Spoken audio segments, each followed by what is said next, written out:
thank you so much for choosing this as the event to come and see on this incredible and I think auspicious occasion of our incredible MA show being open in our incredible new home here in Stratford.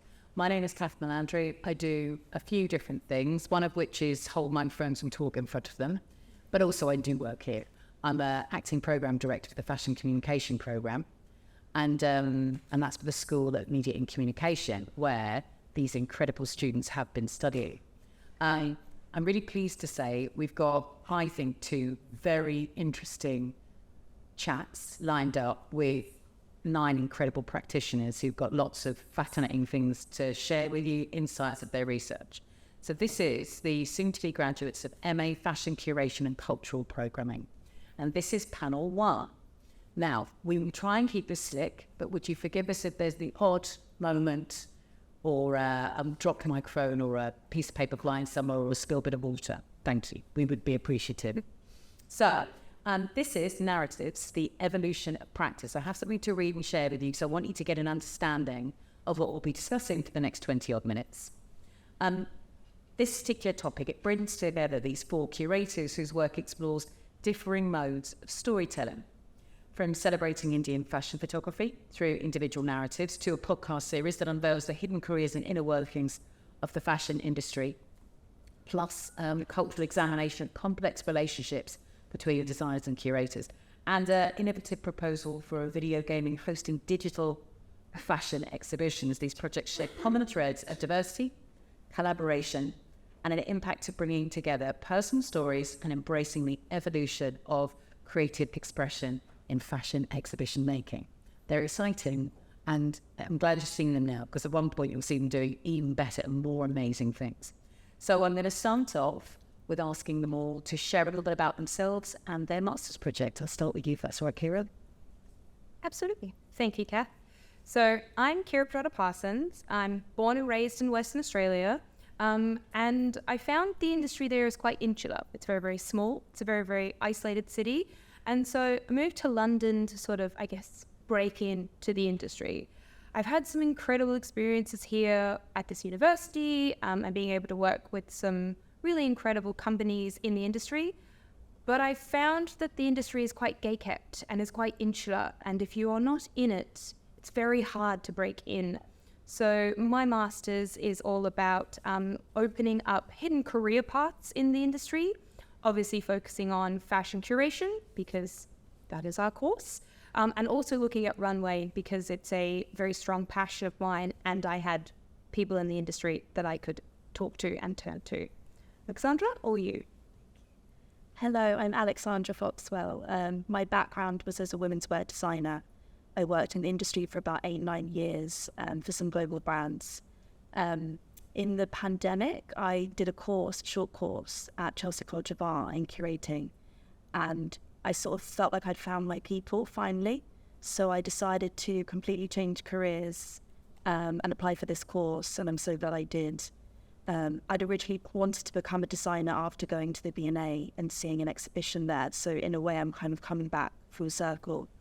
My final project, Mediating Methodologies, was looking at exhibitions from the designer's perspective, which I felt like hadn't really been studied enough. So it's looking at the relationship between designers and curators and finding space for designers to speak their own stories and have better representation in museum spaces. She already has a mic. Thank you. I love the sound. Hi, my name is Sandra Titus. I'm from India. I did my undergrad in fashion communication, and then I realized my passion is photography. And so when I was looking to do masters, I wanted to do fashion curation because I get my inspiration from my grandfather. He was first medical curator in Kerala, so I just wanted to follow in his footsteps. And yeah, so when I looked into my master's project, I just wanted to merge my two passions, which is photography and curation. And I just created an exhibition that focuses on 5 Indian photographers, and I've created a space for them to exhibit their work and tell their stories and share their work in a collected framework. Thank you. Jade? Hi, my name's Jade, and my undergrad was in international fashion branding, and my master's project entailed researching how to curate a more engaging and exciting digital fashion exhibition, and eventually landed on using gaming technology. My key takeaway from it was that gaming technology is huge, and it's already almost fully integrated in the modern aspects of life, so I thought it was a good place to start. Thank you so much. You can hang on that between you. I don't mind. We're going to get going with some questions. Can we begin by, I would love to start with you, Ciara, if you don't mind. Your project is very much about storytelling, podcasts often are, but also getting behind the scenes. So if you don't mind kicking us off with this question, how would you define the term narrative in the context of your field? And how do you see the role of personal narrative shaping overall experiences of the kind of curation that you guys are, aspire to be, curators you aspire to be in the exhibitions you want to put together? Absolutely.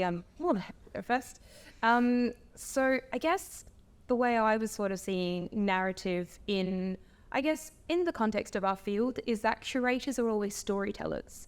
They always want to convey something. That's their aim and their main goal. They want to get through something to you, whether it be fashioning masculinities, that was just the V&A with a very extensive story behind it, or something more fun and flirty that just has more of a light feeling to it. There's a story behind everything. I'm kind of like, in my personal project, was trying to look for really incredible people in the industry who have done incredible things, but whose stories have never been told, and whose stories that you don't know of, or things you don't know of, or things you don't hear about. That's why I focused on oral histories. I guess is the way I've tackled the idea of narrative, the way through people being able to have like impact socially and culturally, in that sort of wave of things. I'm trying to reread the question. It is about storytelling. It kind of, is about storytelling. And so in my project, I guess in my MA, I allowed people to kind of have free run of it, I guess, obviously giving them questions, but to be able to tell their own stories in their own way, in their own voices, without having someone spin it or have an opinion or something like that. I'm going to grab that mic from you and just quickly, so I want to reframe slightly for you, Alexandra, because you let people tell their stories. Your whole project is about making sure designers' stories are told, that they are front and center when their stories get told. Yes, one of the people I interviewed, Claire Wilcox, who you also mentioned, she kind of compared it with a writer, and you've got in the music industry, you've got the artists and you've got the producers. So you have these other industries where people are working together, but museums, they typically require curatorial autonomy, so they're kind of working by themselves. So I said in my writing that you don't want an exhibition to become a ghostwriter writing a designer's story, because you lose all the nuance of their personal narrative that's so important to that. So it's really finding a way to enable a balance between these two disciplines. Thank you. I'm going to jump to you, Sandra, because you've got this affinity with photography and with wonderful, beautiful, diverse voices for the UK audience and for your audience, and wanting to tell different stories. So again, that narrative is just kind of central for you, isn't it? Yes, absolutely, Kath, because even when I was talking to these 5 photographers, they had similar backgrounds, as in they did the same course, they had the same mentors, but they had different cultural backgrounds. They grew up in the different background. So, and even their practice, even when they are in the industry as fashion photographers, each of them have different approach to their work. The practice is different. So getting to know them on a personal level, talking to them, understanding their stories is what I found, which was key to curating the exhibition, because their story, that is the narrative. And to me, I think narrative is the glue that holds the entire thing, from concept to visualization to actual outcome of the project. even if it's any exhibition or anything, narrative is really important because that's what brings all of it together, ties it together. Thank you. Jade, I'm keen to check in with you because of your gaming aspect, which I literally can't wait to get my hands on your project. It looks fascinating. So it started with your own narrative on the digital world, on your gaming experience. Is that what you'd say? Is that where it began? Not on my gaming experience. In my undergrad, I did a project on digital exhibitions and digital fashion, and it kind of grew from there. I'm actually not a really big gamer, which is a bit of back to front from everyone else, but it became the narrative because it just was like a natural fit to what that I wanted to bring out of the project. And all the technologies already within games, you can add videos, music, sound, like everything onto the game. So I thought, why not bring that to an exhibition? And this is an audience, a potential big new audience who don't know about fashion curation and cultural programming. You can literally turn up in their game and show them things they don't even know they're being curated. Exactly. So, and it's part of my project as well was getting the audience involved.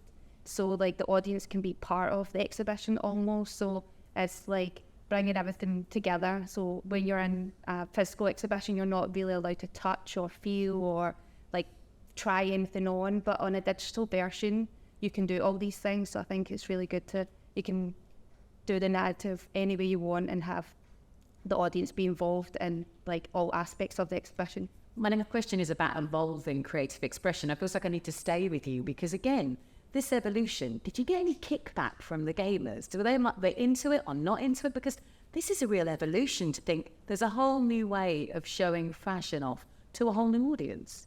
Well, I think there's not much kickback because I think, as I said in my intro, gaming technology is actually really involved in pretty much everything we do in the day-to-day lives. Like maybe you don't even realise it, but it can be used within anything.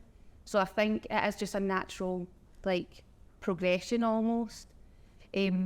But with the sorry, can you tell me that question? I thought it was just talking about the evolution of the process and whether they were into it or not, but it does sound like they are into it. And I think it broadens the audience, as you said, because gamers can play this game as well, but also exhibition goers, so it kind of broadens the horizon of who will look at the exhibition. So I think it kind of tailors to two different audiences. Can I go back to you, Sandra, then? In the context of this evolving creative expression, photography exhibitions we've seen, we know, we feel familiar with, what did you find is new and different? For me, it was more about giving a platform for upcoming talent, young talent, because when it comes to fashion photography exhibitions, I see a lot of exhibitions that's famous photographers, their works. And even then, those works are telling a story within the photographs and nothing about the photographer themselves. So that is so interesting. So you're telling me that we're so focused on the image, we forget the person who's behind the imagery. absolutely. Wow. So you think that, curators have a responsibility to bring... Oh, sorry, Siri. You think curators have forgive me. You think curators have a responsibility to... Because, again, that's very tied to your work as well, Alexandra. You think it's your responsibility to bring the person behind the images out there too? Absolutely, because it depends upon the photographer, and each photographer has their own photographic style. The creative process is different. So, and the approach to the editing process is different. So, and how they approach the work is really important, and how they visualize things is really important. So I just think that photographers need to express themselves with their work. Okay, my question to you later will be, do they want to? Sandra, that actually leads me to you. This is a real bridge between your projects. Tell me more about this evolution of creative expression, please. Yeah, I mean, I can sort of talk about how it evolved in my research, because I was looking at an exhibition called Radical Fashion, which was in 2001, I believe. And then I was comparing it with now an exhibition called Rebel at the Design Museum. And on that panel, they've got Sarah Moa, who's an incredible mentor to young designers. They've got designers on the advisory panel for the exhibition. So I sort of saw how the practice has changed and how important it is to have people working alongside curators that really understand designers, that can mentor them throughout the process of creating an exhibition, that can also be there to back them up in the process. There's so much I want to ask you, and I will do. I promise I'll come back to you. But I do want to check in with Ciara in terms of the evolution. Because again, Ciara, would you say podcasting is an evolution? Because is it a totally new area of curation? It doesn't feel like oral histories is new. No, oral histories is not new, and I feel like I don't need to be the one to tell everyone here that it's not new. Everyone's heard a story, everyone's been around a campfire, everyone's been told something that then evolved and was given and spread throughout their friends or their family. But I guess podcasting in a way is becoming more and more prevalent. I guess it comes back to the idea of, can you curate a conference? Can you create a panel? What is curation in its most truest form? So in that way, my intention was to sort of curate this podcast and to sort of allow evolving creative expression to just kind of become what it is. I feel like everyone I interviewed, I made sure that they had sort of their own authenticity and their own sort of way of answering things. I think was sort of led, I guess. This one. What I'm talking about. No, okay, I can't not then talk about audiences. How does it work with your very different projects that have this really strong narrative theme? How does it work with audiences? Because I know that you're focusing and centering on those people that you are curating the work for, right? And you're bringing their work to others. But where does the audience come into that? Can I go to you, Jade, then? Because we did touch on this already with Game. Yeah, absolutely. For my project, it was pretty much all about the audience, because when I've looked at digital fashion exhibitions before, sometimes they were a bit clunky or sometimes they were hard to follow through. So I wanted to create something that was really, really streamlined for the audience, that they can be engaged in, something that they can actually be involved in as well. Do you have to really control that? Do they get more control than you? You're the fashion curator. Oh no, of course not. Obviously, the space would be curated, but it just gives them more freedom where they can, as I said previously, interact with the objects. They could try on some things. For my proposed game, I actually did 3 different gameplays. So one was a guided tour that just kind of took the audience round. One was interactive, where you could try things on digitally, and or you can touch the objects, but obviously in a digital version. And then my third gameplay, which is on technologies that's not completely fully realised yet, but in my head, hopefully in the future you'd be able to try those on in your own house. So you could literally open up this screen, touch the fabric, take it on, try it on, be able to feel the fabric from the comfort of your own home. So that's how I try to involve the audience. Wow. Sandra, then I'm going to bring this back to you, and how much the audience were involved in your project, in your thinking, in your research. Audience were very important when it came to my research, because even though it's primarily focused on these 5 photographers, the exhibition is mainly based, it's a site-specific exhibition, and it's in National Institute of Fashion Technology. That's where we all did our undergrad. So going back to the place where it all started was very important to me. And so the audience is primarily the students in the college. And National Institute of Fashion Technology has 16 campuses across the country. So all my goal was fashion students. And then also anybody who's interested in fashion. And it's a creative field, so a lot of creatives would be interested in it. And even when I was talking to people about the kind of exhibition that's happening in an institution, they were very into it. They're very excited about because a lot of institutions doesn't allow public access to have to be able to for the public to be able to. So just by simply widening the audience, you're doing the work. I see that completely. Thank you. Again, Alexandra, your work around and working with designers differently, they have to answer to an audience constantly. Is this more pressure on them, kind of catering to an audience, or is the pressure on you as the curator? What take mine? I think I would go to exhibitions, and as a designer, I'd feel this doesn't represent the world that I've lived in. I didn't represent the experience. So I think it's really saying to the audience, we're being shortchanged. We think we're entering into the designer's world when we go to an exhibition, but it's not always the case. And by, allowing that narrative, we have to involve the designer, and it has to be a constant dialogue between designer and curator. But I think you're right. I think it's a different audience for a designer, the museum audience. I'm going to lean across you, and direct the next question to you, because again, you have it. Well, there's measurement in terms of audience satisfaction and audience visits. I know you can all do that. You can count the numbers that click in. You can look at the numbers of listens. But how much did the audience? I mean, it looks like your whole project is driven by the fact you don't want to gatekeep. You want to give to the audience. Yes. So the sort of main focus was driven, I guess, by the audience for my project. The idea is to sort of like de-platform access to career information. Institutions have a lot of this information, which means you have to pay thousands and thousands of pounds to get a hold of it.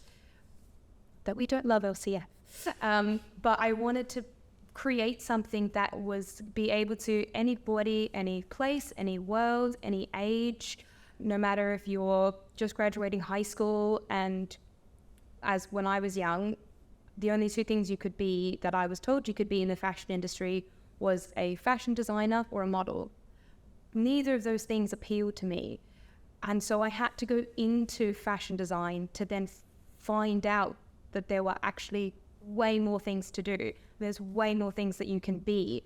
Obviously, at LCF, it's incredible. You could be a fashion curator, you could be a marketer, there's millions and millions of different jobs and different opportunities, but you don't learn that. No one tells you that. You have to go find it. And so my idea was to kind of create a hub for this audience, whether it be students or anyone, to be able to access this information. So I guess the idea is the audience is driven my project. So if they wanted to see a curator, then I will find a curator to talk about their lives and how they got there. If they wanted to see a model or hair and makeup, that was sort of what had driven sort of my project and will drive its evolution into the future, I guess. Thank you. Very beautifully landed me on what will be our final questions. I can't believe where the time's gone. We've not even really started.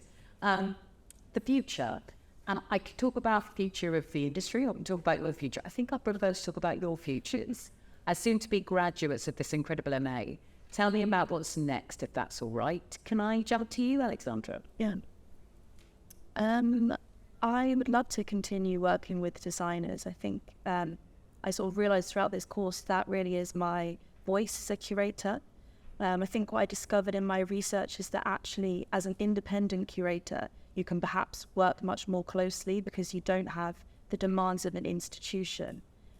So I think that would be where I'd want to go, if it would be possible, working as an independent curator.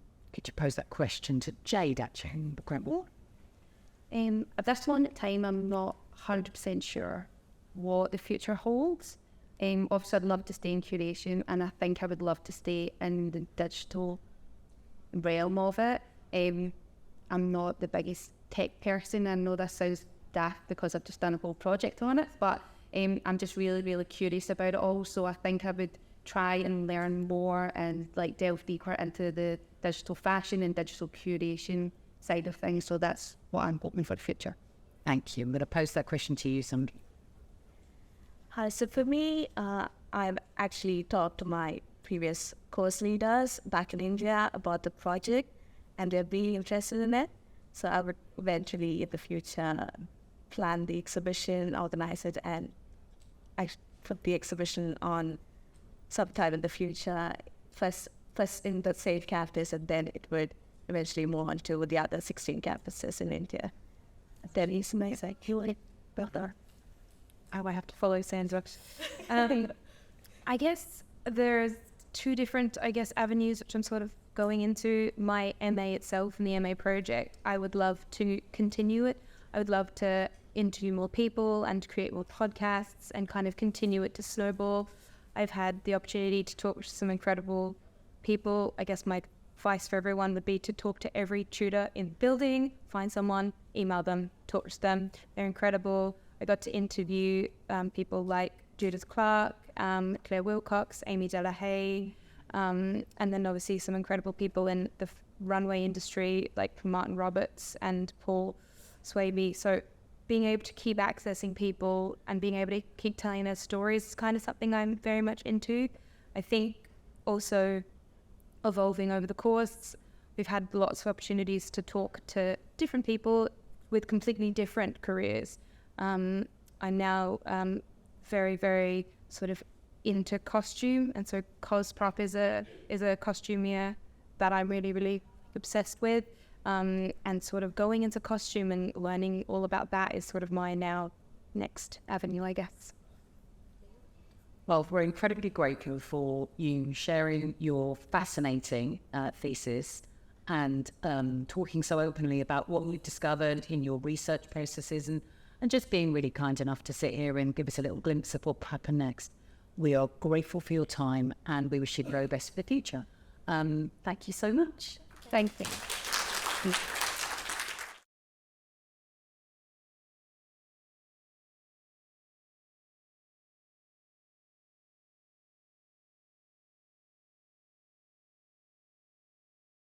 So this is a slightly different perspective for this next panel, our second panel, from the incredible students on MA Fashion Curation and Cultural Programming. This one is entitled Histories, the Foundation for Tomorrow. It's our 5 panelists who will introduce themselves in a second. They're going to discuss how the practice of fashion curation is evolving and how they, individually and collectively, are directing this change. Although they each focus through their practice on micro and macro levels, they're actively engaged in progressing the field of curation. They're pushing it forward, and it's to a future that is increasingly digital, dynamic, diverse, and decolonized, and I'm very happy to say that on all levels. So, to start us off, I'm going to get you to introduce yourselves, if that's all right, so I'll hand the mic, and I'll do the work. Hi guys, my name is Keyi. My name is Keyi Zhang. I'm from China. So I have experience writing about fashion and culture for a fashion magazine called Teen Magazine China, and I also hold an undergrad degree in fashion design. So for my master's thesis, I examined the power relation within the 1980s Chinese fashion, and I also proposed a curatorial approach to curate the potential exhibition in which I challenge the existing history narrative that is rational and authoritative, and I present it in a more emotion and more exclusive way. Thank you. Hi, is it working? Okay. Hi, my name is Karma, and I am from Sikkim. It's in India, and I studied fashion in terms of production, supply chains, and all that for my undergrad, and I decided to study fashion further, but in terms of culture, history, which I realized where my passion lies, and that's how I got here. And my final project is called Divine Choreographies, and it's based on costumes of Tibetan sacred dance, which is a culture of like where I come from. And I decided as I came here far away from home, the more the need for identity grew, for my own identity grew. So I think I decided to pay respect to that, and I decided to go through with the project. Thank you. Hi, my name's Alice, and I'm from Ireland, and I moved to London about 3 years ago now, once I finished an undergrad in English history and creative writing. And my research focuses on, like Homer said, kind of that need for identity, so linking back to my own experience of Irish kind of history, essentially, because that's what I studied an awful lot. So my research is focusing on how alternative methods of collecting and preserving can be used to kind of indicate the history of the Magdalen laundries, which were an institution in Ireland whereby women were confined between 1922 and 1996, apologies, because they kind of digressed from the social moral code. So that is essentially where my research has taken me. Oh yeah. Could you? My name is D'Arcy. I am from New York. My background, like Alice's, was actually in English literature, and my master's was a speculative piece on the future of fashion history. I kind of jumped past the what is currently possible and plausible, and I wanted to look further into the future of once everything I wanted was possible. What would our field look like? And I did that by looking at current theories on the archive and future of our practice, and then also the last 50 years of fashion heritage practice, specifically those practitioners who worked with the legacy of Cristobal Balenciaga kind of as a control group to look at all the different ways you can approach a single topic within this insane overlapping field that is fashion. Hi, I'm Suzi. I'm South African. I am a fashion research analyst, and I've always been really involved in analyzing cultures and analyzing the impact on the fashion value chain. I've also worked in the fashion value chain across many levels. I've been a designer, researcher, I've made clothes as well. And within my research project, I look at proposing a framework for future practice. I come from a background of being South African and my parents are English, so kind of toying the line between that narrative is also quite important to me, but also I've spent 5 years working with South African fashion designers, and kind of their narratives and their stories are really important to me as well. And so through that, I created a 3-pronged approach framework, which looks at ideological repatriation, centralized collecting through digital technologies, as along with symbiotic display, which focuses on local and global display. The local display, even though it's a contentious term, would be, from this perspective, South Africa. The physical objects would remain in situ within their knowledge production systems, and then the digital garments would be rendered and displayed, for example, in the UK. That basically sums that up. Thank you all very much. Really appreciate that. I'm going to start with you, D'Arcy, because there's themes of identity on this panel, but also themes of the future informed by the past. So let's get into this, if you don't mind. In relation to your project, or in your opinion, is there a need? Maybe I should change that. There is a need for change in curatorial methods and practices. Why? Tell me more about what you found and why you felt there was a need to go look at the past to work out how we do better in the future. I think for the past, we were talking about it earlier in the first panel, of this idea, accessibility, I think, is the main thing. And I know Suzi and I at least touched on this idea of there is knowledge, but you have to have certain access points to get it. You either have to pay for a master's degree, or you have to know the right people, as opposed to the future, which I believe is globally accessible. I believe that the best version of archives and libraries are things that can be accessed from home, that things should be legitimate and sourced, and it's not Wikipedia in the sense of it's open to anyone to edit. There needs to be true facts, but there needs to be the ability to self-teach. And through that, it requires communication, the ability for our archives to communicate with each other, which presently they can't. The digital archives, if they are being made, are often made redundant very quickly because of continually emerging technologies. And even if they are up and running, the odds that 2 museums' archives can communicate with each other is very slim to none.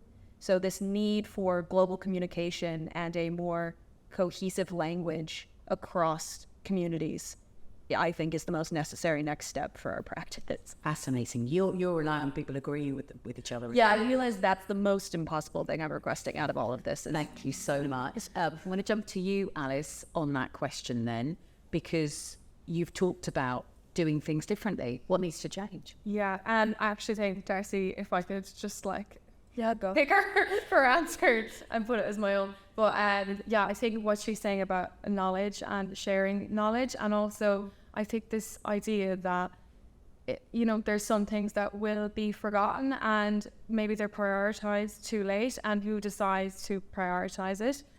So within my project in particular, I was looking at the oral histories and testimonies of women who spent time within the Magdalene laundries, which were the institution that I focused on. So essentially what happened, or what I found, was that nothing essentially existed. So it was a few objects that I could find that, physically existed. And then that's challenging as a fashion curator. Yes, yeah. So I initially approached it thinking, I'll do like an exhibition, but there was nothing for me to exhibit. So essentially what I started getting annoyed about was the fact that I couldn't access any of these pieces of information. If me as just an ordinary person, I wouldn't be able to find out anything unless I had access, as D'Arcy mentioned, to kind of things that were hidden behind a paywall. So that I kind of essentially had to curate my own system that I could rely on to find out more information. So yeah, that was an endeavour, to say the least.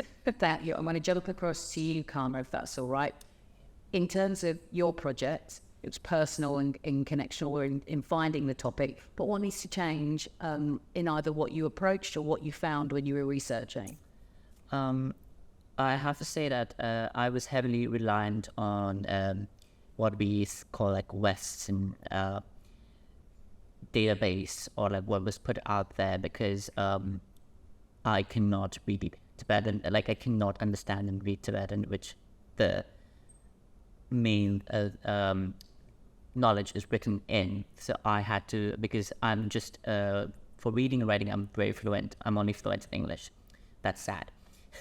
But so I had to heavily rely on it. So it's like, it's been passed down from many people, like from the main source and filtered, or like changed and filtered and changed, and finally it's come to me. So that was heavily restricting, I felt. And so I think we need more of these systems in other places too, and these things to be documented in other parts of the globe too. And if it's being documented in the West, we need more local voices integrated in it, because I felt that a lot of these, even through the prior exhibitions that I kind of reviewed or went through, I felt that it was very restricting. The narratives that they have built was very restricted. The lens of the people who'd already written about the one particular. Yeah, so it was just very particular in a sense. Like before, if you go to older records, they were very racist, I would say. At first I was going to go to patronize, but we'll go with racist. Racist, yeah, I say that. It's some of the things that you read, and they're writing about my culture, and some of the things that you read is kind of really horrifying, that they could publish it in scholarly works, and it's still available now. And now people have gotten very, very scared. You know what I mean? They don't want to write anything that's gonna go off tangent and gonna get them, let's say, in the lens of the international lenses, and be like, oh, that's what you said wrong, and you need to be cancelled. So now they're very scared, and then before it was just wrong, just wrong views, and then that's where the locals need to come in to bend it a little, to show them you can use these, we can use these elements of these objects and cultures to make beautiful things. Thank you so much, Conor. I'm going to get you to respond, Keyi. And again, your project, from a personal perspective, you used your perspectives to bring this out. So what could do with changing? Yeah, I feel like my answer is a bit combination of D'Arcy's and Karma's. So D'Arcy's talking about the accessibility to the audience, the knowledge to the audience. But my opinion is more it's more engaging with the audience. It's not only that the audience can get access to this knowledge, but also can contribute to this knowledge, especially when we're doing fashion curation, and fashion and clothes is the kind of object that is so close to everybody's everyday life. So it's so intimate to everybody's opinion. So idea. So what I'm trying to say is everybody can have their personal perspective or emotional or memories towards this one artifact. So therefore, what I'm trying to say is that not only just get more engaged with the audience, to let each individual contribute to the current knowledge system, instead of just have one institution or one singular authority just say one correct general history narrative. Yeah. Thank you so much. If you could pass the mic down, I'd really like to hear from Suzi on this, because it seems like you'd already identified what needed to change before you'd begun. Yes, that might be down to my personality. I very much determine things and then work my way backwards. I'm pretty sure Veronica and Ciara can agree to that. But I think I observed fashion curation in South Africa, and I think the one thing that really struck me is Dr. Erica de Greef, who is a phenomenal practitioner, was actually the fashion curator at Zeitsmaker, which is our contemporary museum of modern art in Cape Town. And after a year and a half of being there, they decided they no longer needed a fashion curator, and it would become a hybrid role. And fashion curation was not really given a position or a place within South Africa. And I think I spent quite a bit of time growing up here as a child as well, and I saw what happened here and the kind of positioning of fashion versus the positioning of fashion in South Africa. And I think also cloth and textile is so imperative to African culture, and the fact that it's not necessarily given the same platforms. And I mean, for example, Museum Africa in Johannesburg, they have the Bernberg collection, which is 12,500 pieces of colonial clothing, which is still displayed and still collected today. And they can't do anything with it, but it also can't be shared with the V&A, for example, who have made requests to acquire it. So I think I was looking at it already, knowing what was happening globally, what was happening locally, and I've also always been very interested in digital curation. And I think knowing the issues that I've seen in both perspectives, I wanted to kind of address accountability and also hold and kind of deconstruct the fact that museums are sites of colonial memory, and who gets to choose what's collected and who gets to interpret those objects. Much like what Keyi was saying in terms of knowledge production systems, who determines the narrative and who gets the opportunity to change that narrative. I can't not mention identity. All of you have got a personal thought that's been, drawn through into your projects. How important is identity for modern, right now, fashion curators? Tell me. I'm going to stay with you, Suzi. How important is your identity in this? Oh, I think for me, it's very important. I think also, I'll address the elephant in the room. I am a white girl talking about decolonization. I think I have worked so heavily alongside so many South African designers. And when I've spoken to the people I know locally, as in South Africa, the support is much more, let's have the conversations, not, you're not the right person to be having the conversation. And I think that is also a perspective I've kind of observed as well being here. And within the UK, I've had different responses to my area of research interest versus back home. And I think that's also kind of maybe a key cultural critique we could maybe delve into another time.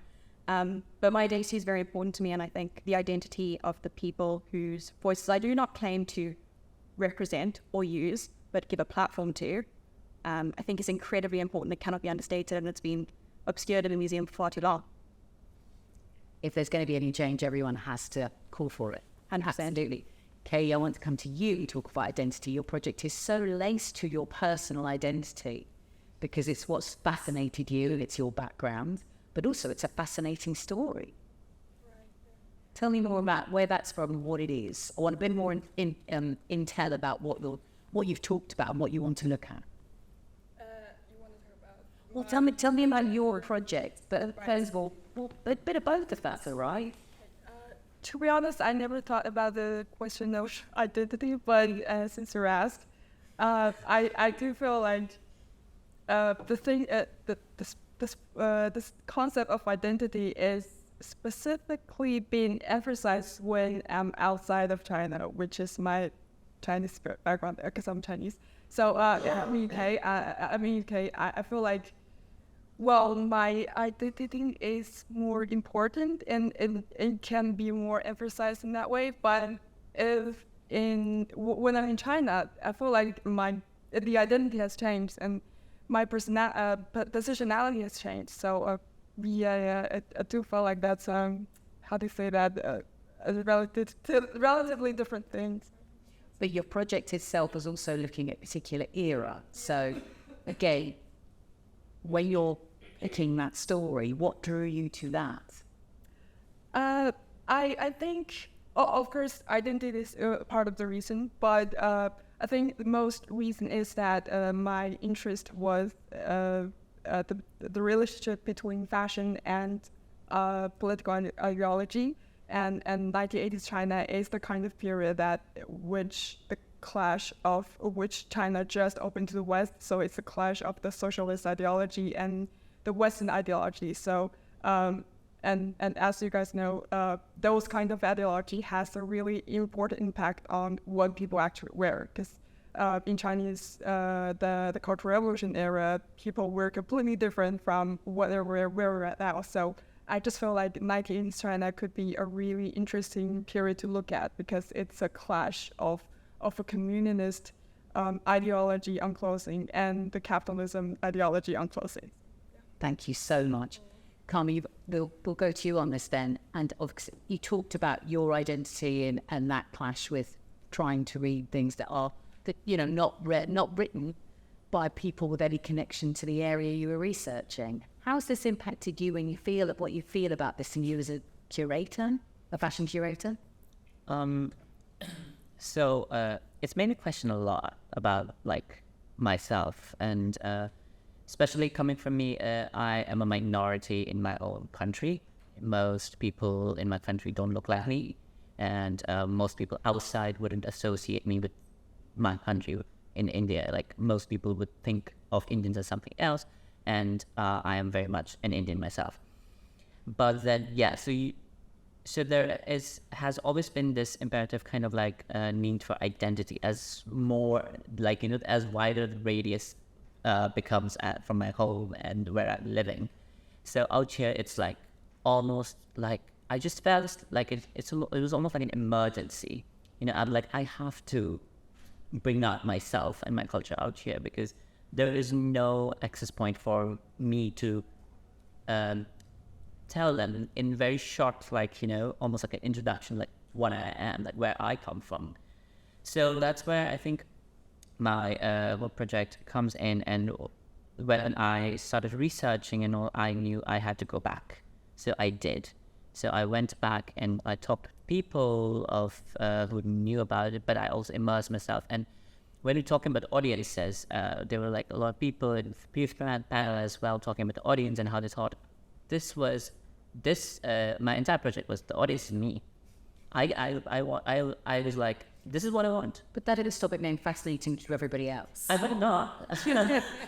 I would not. In very nature of fashion curation. Yeah, so it was like for me, and I made a thing about like what was appealing to me and what I wanted to see.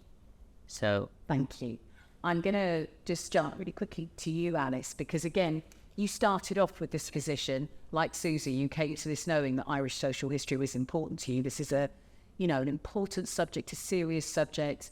And again, did you think, fashion curation, and then this serious subject, did you worry about how that they came together? And also your identity, as that laced in there? Yeah, I mean, I'm probably still worrying about that connection, to be honest, especially since we haven't gotten our grades back. But anyways, I think that I had always been fascinated with like Irish post-colonial history, because from kind of like 2016 up until now, in Ireland, there's this kind of thing called the Decade of Centenaries, whereby we're commemorating, the Irish War of Independence and the Easter Rising, and, Ireland getting its independence from Britain. But I feel like we don't actually look introspectively enough, collectively from a kind of museum perspective at the period when there was no colonial power. And whereby the Catholic Church had like a really, I'll call it like a toxic kind of monopoly over the country and the way that we governed ourselves and the laws that were brought in. And I think that was something that I had a real interest in. And then trying to link it to fashion, I always thought, how can I kind of investigate how the Catholic Church kind of maybe implemented its control over women and what they were wearing. And I thought, okay, that's a bit broad for, a small master's project in, comparison to that kind of big topic. So I decided to look at the Magdalene laundries, and that kind of, in a way, opened a can of worms. But also the ironic thing about it was that there was no clothing that existed out of these laundries. So essentially, as I mentioned, 10,000 women from that period were sent to these laundries to be kind of punished for digressing beyond a social Catholic moral code. And that I knew that was, something that had been passed on, from kind of generation to generation as kind of inherited knowledge. But I never actually went anywhere to ever learn about this. So that was I kind of felt like, not that it was like a kind of vocation, but like Cara said, it was something that I wanted to know about. And I thought, why are we constantly making it out as if, the colonial is the evil here? There's also kind of, really horrible things that happened and that we did, to ourselves, essentially. And that was kind of my motivating factor, let's say. Thank you so much.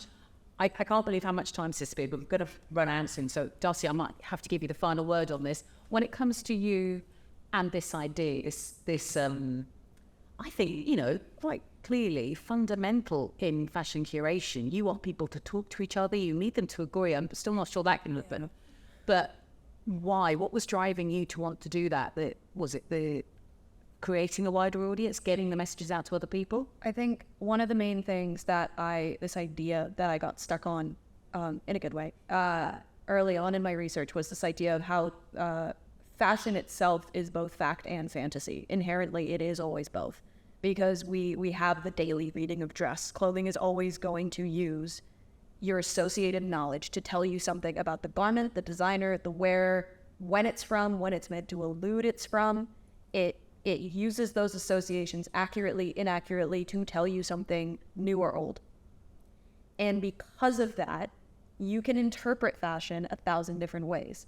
So the future of the archive, for instance, you're not just taking the garment and you're not just taking the history of the designer. You're taking the interpretations. You're taking who wore the outfit. It's this layered temporalities and meanings within one specific garment. So we need to create an archive, in theory, that successfully captures as many of those temporalities as we can. I call it the heritage web of just how all of culture is interlinked and connected, and all the different, almost like a mind map, all the different things that come off of a single garment. If we are going to successfully get in any way close to an archive like that, we need to have some level of cross communication, and we need to have some, maybe not an agreement, but language that we can agree on. We don't have to agree on what we're saying, but we need to have an agreement on the language so that we can talk with each other, even if those conversations are disagreements. I think that is actually a shot from the TV show that started this whole rabbit hole. It's called The Peripheral. I highly recommend it. It has nothing to do with fashion. But it's set in the future, and it has all of these technologies that led me to say, if perfect holograms exist, what does that mean for the fashion heritage sector? That was how this started. Dinosaurs were connected. These are my photos. So they make me laugh. My identity could not be less in this project, except for the fact that my ADHD took from any source it could. And I think that's what history is. It's all over the place, and we need to communicate to get all those branches together. We have literally run out of time. To perfection, D'Arcy. Thank you very much. Thank you. I hope you join me in agreeing that the future of fashion curation is in incredibly safe hands with the 9 people that we've heard from this afternoon, this evening. So thank you all very much. I did get a chance to ask you what you've got in your future lined up. So we've run out of time, but I suspect it's all going to be stellar. We really appreciate your time and your energy, sharing your wider thoughts and letting me question you here. And wishing you, I don't need to wish you good luck. I'm sure you'll do brilliantly in your MA. You can ask Ciara later. I feel, leave her on a close, she wasn't involved in Mark. Just only say nice things to her. So I think, I can't guarantee it, but I think I could persuade everyone to stay around for 5 or 10 minutes if you'd like to grab them for a question about their project and find out more from them. Or autographs, whatever. But again, we really appreciate you coming along to this panel chat. It's a real pleasure to be just a small part of an incredible journey, because you guys have been on. Thank you. Thank you.